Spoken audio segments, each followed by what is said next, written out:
जी अस्सलाम वालेकुम, क्या हाल है सब लोग? खैरियत से? आज हम दो इश्यूज डिस्कस करेंगे। पहला इशू मियां नवाज शरीफ है। मियां नवाज शरीफ साहब ने फैसला कर लिया है कि हम आसिफ अली जरदारी साहब की ब्लैकमेलिंग में नहीं आएंगे, उन्हें कोई आईनी ओहदा नहीं देंगे और अगर उन्होंने रेजिस्ट किया तो हम चुप करके अपोजिशन में बैठ जाएंगे, फिर हम हुकूमत नहीं लेंगे।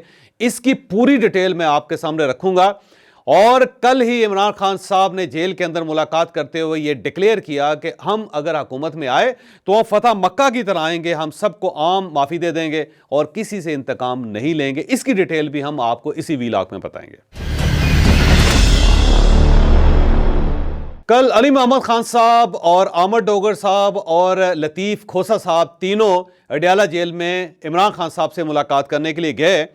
इस मुलाकात के अंदर तीन चीज़ें डिस्कस हुई। पहली चीज़ तो ये थी कि सरदार लतीफ़ खोसा साहब ने इमरान खान साहब से कहा कि जो मेरी सीट है वो आपके लिए हाजिर है, आप अगर उससे इलेक्शन लड़ना चाहें तो आप मेरे हलके से इलेक्शन लड़ लीजिएगा, मैं मुस्ताफ़ी हो जाऊंगा और मैं ये चाहता हूं कि आप लाहौर से इलेक्शन लड़ें ताकि लाहौर के अंदर आपकी प्रेजेंस होनी चाहिए।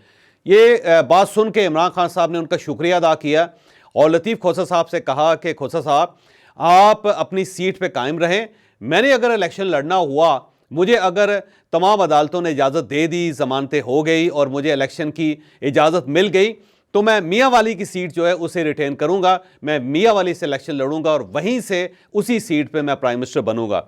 और इससे लतीफ़ खोसा साहब जाहिर है उन्हें भी सांस लिया होगा क्योंकि उनका ख्याल ये था कि कहीं मेरी सीट न चली जाए। लेकिन बहरहाल क्योंकि हम सिर्फ जो सामने चीज़ें हैं उस पर जाते हैं, हो सकता है लतीफ़ खोसा साहब ने वाकई इखलास के साथ इमरान खान साहब को ये मशवरा दिया हो, ये पेशकश की हो, लेकिन बहरहाल इमरान खान साहब ने यह मशवरा कबूल नहीं किया। अब अगर इमरान खान साहब की ज़मानत हो जाती है और उन्हें इलेक्शन लड़ने की इजाज़त मिल जाती है तो फिर मियाँ वाली से जो सीट उनके उम्मीदवार ने हासिल की है वो सेक्रीफाइस कर देगा और इमरान खान साहब उस सीट पर इलेक्ट होकर प्राइम मिनिस्टर बनने की पूरी कोशिश करेंगे। इसके साथ साथ अली मोहम्मद खान साहब को उन्होंने बड़ा अप्रिशिएट किया। उन्होंने उनसे पूछा कि आप कितने दिन जेल में रहे। अली मोहम्मद खान साहब ने कहा कि मैं 78 दिन जेल में रहा। इमरान खान साहब ने कहा कि मुझे पता है कि आपने जेल बड़ी मर्दानगी के साथ भुगती है, मर्दानगी के साथ बर्दाश्त की है और मुझे हर चीज़ की इतला है। फिर आप इस इलेक्शन से मर्दान से जीते, आपने बड़ी लीड ली है और मैं इस पर भी खुश हूँ। फिर अली मोहम्मद खान साहब ने उससे पूछा कि आप ये बताएं कि अगर हमारी हुकूमत आ गई तो हमारा तर्ज अमल क्या होगा। इमरान खान साहब का जवाब ये था कि हम फतह मक्का की तरह हुकूमत करेंगे, हम अगर हुकूमत में आए तो मैं आम माफ़ी का ऐलान करूंगा और इसके बाद किसी से किसी किस्म का कोई इंतकाम नहीं लिया जाएगा।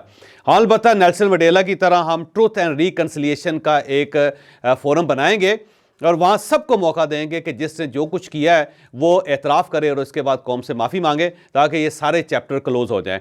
फिर उन्होंने ये भी कहा कि इसके बाद किसी शख्स से हम कोई इंतकाम नहीं लेंगे, ना हम अपोजिशन से इंतकाम लेंगे, ना हम स्टैब्लिशमेंट से इंतकाम लेंगे, ना हम मीडिया से इंतकाम लेंगे, हम खुले दिल के साथ हुकूमत करेंगे। तो ये इमरान खान साहब का अंदिया था जेल के अंदर। इसके साथ साथ अली मोहम्मद खान साहब का ये भी कहना था कि मैं तवील अरसे बाद इमरान खान साहब से मुलाकात करने में कामयाब हुआ हूँ।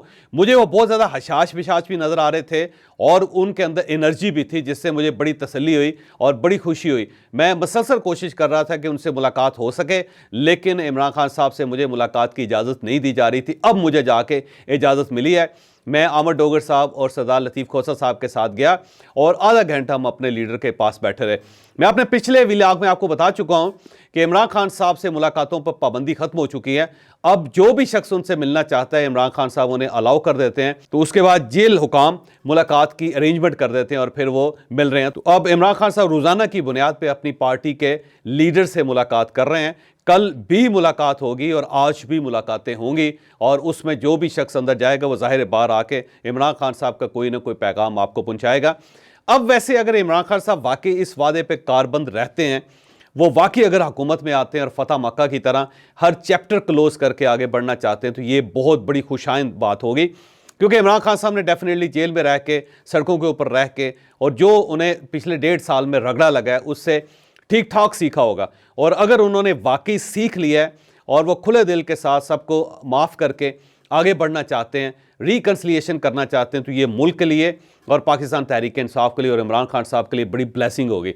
लेकिन अगर वो इंतकाम लेने की नीयत से वापस आते हैं और फिर वो सबको टिकटकी बांध के उनको कोड़े मारना शुरू कर देते हैं, तो ये पाकिस्तान की भी बदकिस्मती होगी, पार्टी की भी बदकिस्मती होगी और इमरान खान साहब के लिए भी ये कोई बहुत खुशाइंद बात साबित नहीं होगी। बहरहाल अगर इस मुल्क ने चलना है तो फिर सबको इसी तरह खुले दिल के साथ एक दूसरे को माफ़ करके आगे बढ़ना होगा।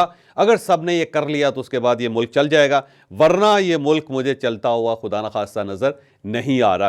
कल अमर डोगर साहब स्पीकर कौमी असम्बली राजा परवेज़ अशरफ साहब के घर भी गए और स्पीकर हाउस में उनकी यहाँ पे मुलाकात हुई। वहाँ पे राजा परवेज़ अशरफ साहब ने अपने दोस्तों को भी बुला रखा था, पाकिस्तान पीपल्स पार्टी के और भी कायदीन वहाँ पे थे और अमर डोगर साहब ने भी वहाँ पे उनके साथ मुलाकात की। ये दूसरी अहम मुलाकात है। इससे पहले असद कैसर साहब मौलाना फजलुर रहमान साहब से मिल चुके हैं, जबकि अमर डोगर साहब स्पीकर कौमी असम्बली के पास गए और ये पाकिस्तान पीपल्स पार्टी के साथ इस सिनेरियो में पाकिस्तान तहरीक इंसाफ की पहली मुलाकात है और ये बड़ी अच्छी मुलाकात है। और उसके बाद ज़ाहिर अमर डोगर साहब ने इमरान खान साहब से मुलाकात भी की और जाहिर है कोई ना कोई मैसेज इधर से उधर या उधर से इधर आया होगा और ये इस तरह लगता है कि जैसे एक बर्फ़ दरमियान में टूट रही है और इस बर्फ़ का टूटना इस वक्त बड़ा इंपॉर्टेंट है जब मियां नवाज शरीफ साहब अपने पिछले स्टांस से पीछे हट रहे हैं। अब शायद वो अपोजिशन में बैठना चाहते हैं। क्या वो वाकई अपोजिशन में बैठना चाहते हैं? तो मैं इसकी आपको डिटेल बता देता हूँ। आज से 6 दिन पहले मियां नवाज शरीफ साहब ने अपनी पार्टी और घर के लोगों को बिठा के ये अंदिया दिया था कि हम अपोजिशन में बैठ रहे हैं और हमें ये सूट नहीं करता कि हम गवर्नमेंट में आएँ, क्योंकि अगर हम गवर्नमेंट में आ गए तो एक तो हमें सारे आइनी ओहदे जो हैं वो आसिफ अली जरदारी साहब को देने पड़ेंगे या दूसरी पार्टीज़ को देने पड़ेंगे और उसके बाद हमारे हाथ में कुछ नहीं होगा। फिर पिछले 16 महीनों ने हमारी पार्टी को आधा कर दिया है और अगर हम मज़ीद 7-8 महीने इक़्तिदार में रह गए तो हमारी पार्टी मुकम्मल तौर पर फारिग हो जाएगी। लिहाजा मैं नहीं चाहता कि हम गवर्नमेंट में जाएं, हमें पंजाब पे फोकस करना चाहिए और अगर यहाँ पे हमने परफॉर्म कर लिया तो फिर हमारी पार्टी दोबारा रिवाइव कर जाएगी और अगर हम परफॉर्म ना कर सके तो इसका हमें नुकसान होगा। लेकिन जब ये मीटिंग ख़त्म हुई तो उसके आध घंटे बाद मियां नवाज शरीफ साहब को एक फ़ोन आया और उस फ़ोन पे उन्हें कायल करने की कोशिश की गई कि आपने हुकूमत में ज़रूर रहना है क्योंकि इसके बगैर मुल्क नहीं चल सकेगा। लेकिन मियां नवाज शरीफ साहब रजिस्ट करते रहे और ये बताते रहे कि हमने अपनी सियासत भी बचानी है, अगर हम अपनी सियासत नहीं बचा सकेंगे तो फिर हमें इस हुकूमत का कोई फ़ायदा नहीं होगा। दूसरा, इस सूरत हाल में हम डिलीवर करने के काबिल नहीं, हम डिलीवर नहीं कर सकेंगे। अब वो फ़ोन किसका था, मियां नवाज शरीफ साहब रजिस्ट क्यों कर रहे थे, इसके बारे में सरदस्त हम कुछ नहीं कह सकते। लेकिन ये बात दुरुस्त है कि इस फ़ोन के खात्मे के थोड़ी देर बाद मियां शहबाज शरीफ साहब ने एक प्रेस कॉन्फ्रेंस की थी और उसमें उन्होंने ये कहा था कि धांधली नहीं हुई और हम ये गवर्नमेंट बनाना चाहते हैं और हम मुल्क चलाना चाहते हैं। इसी किस्म का एक मैसेज बिलावल भुट्टो साहब ने भी उस दिन दिया था। उनका भी ये कहना था कि हमें इलेक्शन के नताइज पर रिजर्वेशंस हैं, लेकिन इस रिजर्वेशंस के बावजूद हम ये चाहते हैं कि पाकिस्तान मुस्लिम लीग नून हुकूमत बनाए और हम उसे सपोर्ट करें ताकि ये सिस्टम चल सके। तो उस दिन बिलावल भुट्टो साहब की लाइन वही थी और मियां शहबाज शरीफ साहब की लाइन वही थी, लेकिन मियां नवाज शरीफ साहब नहीं चाहते थे कि किसी किस्म का हम रिस्क लें। उसके बाद ये सिलसिला चलता रहा और कल एक दोबारा मीटिंग हुई।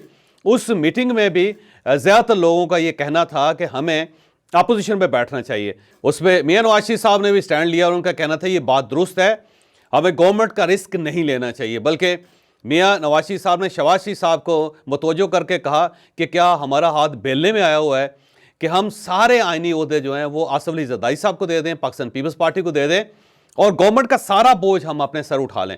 तो ये हमारे लिए मुमकिन नहीं है। वहाँ बाकी सब लोग तो खामोश रहे, लेकिन मियां नवाज शरीफ साहब बोलते रहे और मियां शहबाज शरीफ साहब ने कुछ बोलने की कोशिश की, लेकिन इसके बाद वो भी खामोश हो गए। मियां नवाज शरीफ साहब ने क्योंकि पिछले सारे सिनेरियो में मरीम नवाज साहिबा को खामोश रहने का हुक्म दे रखा है, लिहाजा मरीम नवाज साहिबा किसी जगह पे भी किसी किस्म का कोई कमेंट या तासुर नहीं देते।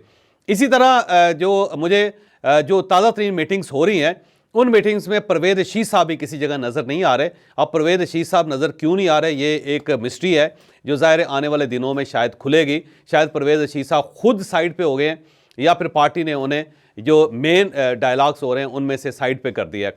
बहरहाल परवेज़ अशीज साहब सिर्फ एक जगह नज़र आते हैं और वो है जब आज़ाद उम्मीदवार मरीम नवाज साहिबा के साथ मिलते हैं, उस वक्त परवेज़ अशीज साहब नज़र आते हैं। लेकिन ये भी एक ही फुटेज है जो बार बार मीडिया पे चल रही है, कोई ताज़ा फुटेजेस मीडिया पे नहीं आ रही। ये क्यों नहीं आ रही, ये ज़ाहिर है फिर मिस्ट्री है, ये भी आने वाले दिनों में खुलेगी।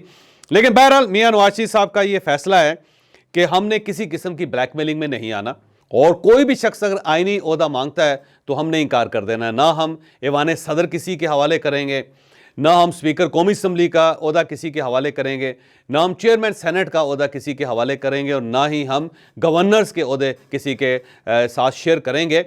हमारा प्रिंसिपल स्टांस है कि ये सब ओहदे अगर हैं तो फिर अक्सरियत को मिलने चाहिए, और अगर हमारी ये बात तस्लीम नहीं की जाती तो फिर हम अपोजिशन में बैठेंगे और पाकिस्तान पीपल्स पार्टी से कहेंगे कि आप जी पाकिस्तान तहरीक इंसाफ के साथ जाके गवर्नमेंट बना लें, हमारे लिए पंजाब काफ़ी है, और पंजाब के अंदर हम बैठ के उसको सेटल करने की, उसको सेट करने की, उसमें परफॉर्म करने की कोशिश करेंगे। तो मियाँ नवाज शरीफ साहब का ताज़ा तरीन जो मौक़िफ़ है ये है कि वो शायद अपोजिशन में बैठेंगे, और इस चीज़ को इंडोर्स किया है जावेद लतीफ़ साहब की एक ट्वीट ने, जिसमें उन्होंने कहा कि काश हम ऐसा कर जाएँ।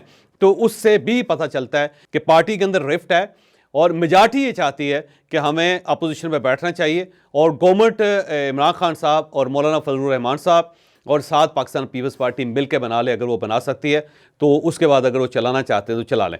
मैं पिछले व्लॉग में बता भी चुका हूँ कि एक नया सियासी इत्तेहाद भी सामने आ रहा है, जिसमें मौलाना फजलुर रहमान साहब होंगे, जिसमें पाकिस्तान तहरीक इंसाफ होगी, जिसमें पाकिस्तान पीपल्स पार्टी होगी।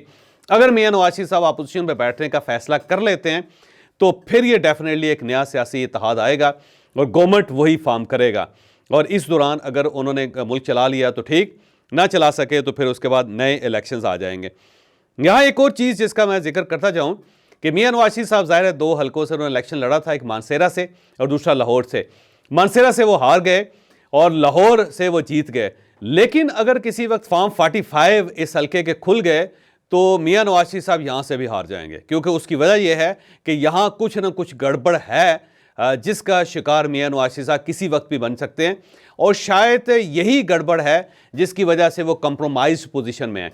सेम इसी तरह ओन चौधरी साहब जो हैं, अगर उनके भी हल्के के सारे डॉक्यूमेंट्स खुल गए, अगर फॉर्म 45 उनके भी खुल गए, तो मेरा नहीं ख्याल कि ओन चौधरी साहब भी अपनी सीट बचा सकेंगे। तो ये शायद एक कमज़ोरी है, शायद ये खामी है जिसकी बुनियाद पे ओन चौधरी साहब और पाकिस्तान मुस्लिम लीग नून दोनों कंप्रोमाइज्ड हैं। लेकिन जब ये खुलेंगे हल्के तो नुकसान डेफिनेटली होगा, क्योंकि कहीं ना कहीं कुछ ना कुछ हुआ है, और ये जो कुछ ना कुछ हुआ है इसका जवाब ज़ाहिर है पाकिस्तान मुस्लिम लीग नून को देना पड़ेगा, क्योंकि ये बेनिफिशरी है इसके, गो इन्होंने कुछ गड़बड़ की है या नहीं की इसके बारे में कुछ नहीं कहा जा सकता, लेकिन ज़ाहिर है बेनिफिशरी है, और बेनिफिशरीज जो होते हैं उनको बहरहाल जवाब देना पड़ता है। यहाँ पे अयाज सादिक साहब का एक कमेंट भी आपके साथ शेयर करता जाऊँ कि उन्होंने कहा था कि पिछले 16 महीने की जो कारकर्दगी थी उसने हमारी पार्टी को वादा कर दिया है, और अब अगर हमें 6 महीने और हुकूमत मिल गई तो फिर हम पंजाब की कौफ लीग बन जाएंगे, फिर हमें कोई नहीं बचा सकता। और इस चीज़ से मियां नवाज शरीफ साहब अच्छी तरह वाकिफ़ है, उन्हें पता है कि अगर हम हुकूमत में बैठ गए तो फिर हमें कौफ लीग बनते हुए कोई नहीं बचा सकेगा। तो मियां नवाज शरीफ साहब का ताज़ा तरीन फैसला यही है कि शायद ये अपोजिशन में बैठ जाए, शायद ये हुकूमत से परहेज़ करें।